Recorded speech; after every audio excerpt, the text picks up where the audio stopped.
Assalamualaikum warahmatullahi wabarakatuh. Perkenalkan, nama saya Ida Rohmana.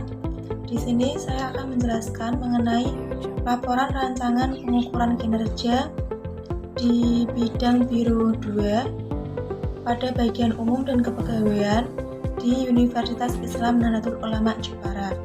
Selanjutnya ada rancangan pengukuran kinerja. Pengukuran kinerja adalah tindakan pengukuran yang dilakukan terhadap berbagai aktivitas dalam rantai nilai yang ada pada perusahaan. Hasil pengukuran tersebut kemudian digunakan sebagai umpan balik dalam bentuk tindakan yang efektif dan efisien, dan memberikan informasi tentang prestasi pelaksanaan suatu rencana dan titik di mana perusahaan melakukan penyesuaian atas aktivitas perencanaan dan pengendalian.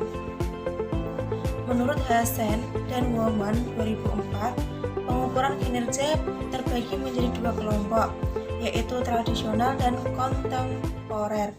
Pengukuran kinerja tradisional dilakukan dengan membandingkan kinerja aktual dengan kinerja yang dianggarkan atau biaya standar sesuai dengan karakteristik pertanggungjawabannya. Pengukuran kinerja kontemporer menggunakan aktivitas sebagai pondasinya. Ukuran kinerja dirancang untuk menilai seberapa baik aktivitas dilakukan dan dapat mengidentifikasi apakah telah dilakukan perbaikan yang berkesinambungan. Selanjutnya ada indikator dalam pengukuran kinerja. Menurut Mutia tahun 2009, terdapat beberapa indikator dalam pengukuran kinerja, yaitu 1.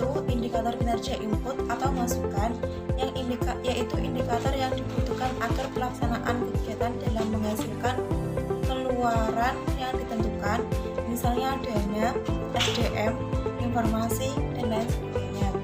Yang kedua, ada indikator kinerja output atau keluaran, yaitu sesuai yang diharapkan langsung dicapai dari suatu kegiatan yang dapat berupa fisik maupun non-fisik. Yang ketiga, ada indikator kinerja outcome atau hasil, yaitu segala sesuatu yang mencerminkan berfungsinya keluaran atau output kegiatan pada jangka menengah efek langsung. Yang keempat, ada indikator kinerja benefit atau manfaat, yaitu sesuatu yang berkaitan dengan tujuan akhir dari pelaksanaan kegiatan. Yang terakhir, ada indikator kinerja impact atau dampak, yaitu pengaruh yang ditimbulkan baik positif maupun negatif pada setiap tingkatan indikator berdasarkan asumsi yang telah ditetapkan. Selanjutnya ada syarat pengukuran kinerja. Menurut Mutia tahun 2009, terdapat syarat-syarat yang harus dipenuhi dalam pengukuran kinerja, yaitu 1. Spesifik dan jelas untuk menghindari kesalahan interpretasi. Yang kedua, dapat diukur secara objektif baik secara kualitatif maupun kuantitatif. Yang ketiga, ada menangani aspek-aspek yang relevan.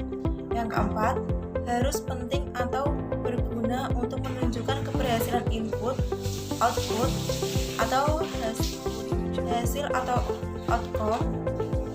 Yang terakhir, manfaat maupun dampak serta proses. Yang kelima, yaitu fleksibel dan sensitif terhadap perubahan pelaksanaan. Yang terakhir, yaitu efektif, dalam arti datanya mudah diperoleh, diolah, dianalisis dengan biaya yang tersedia. Selanjutnya, mengenai gambaran singkat unit kerja.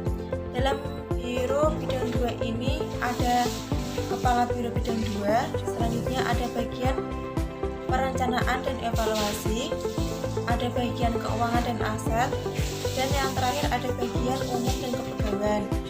Di bagian perencanaan dan evaluasi bawahannya ada staf, dan di bagian keuangan dan aset bawahannya ada staf juga, dan bagian umum dan kepegawaian di bawahnya ada staf.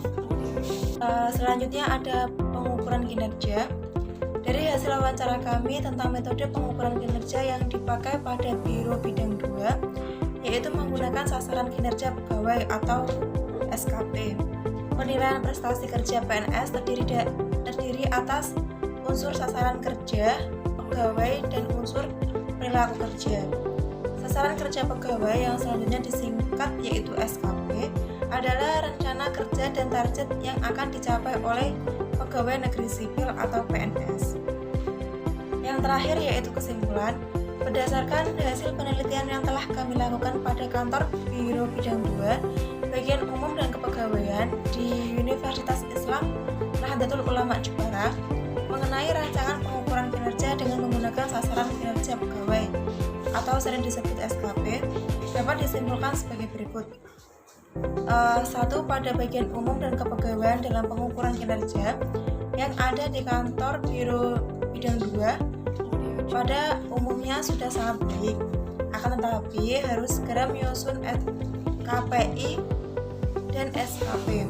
Setiap perencanaan pengukuran kinerja yang ditetapkan oleh kantor Biro Bidang 2 selalu berlandaskan pada program kerja yang telah ditetapkan. Yang kedua, perencanaan pengukuran kinerja berperan dalam evaluasi pengukuran kinerja.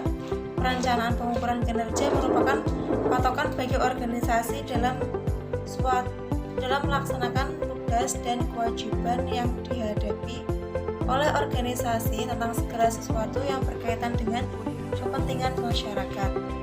Terima kasih.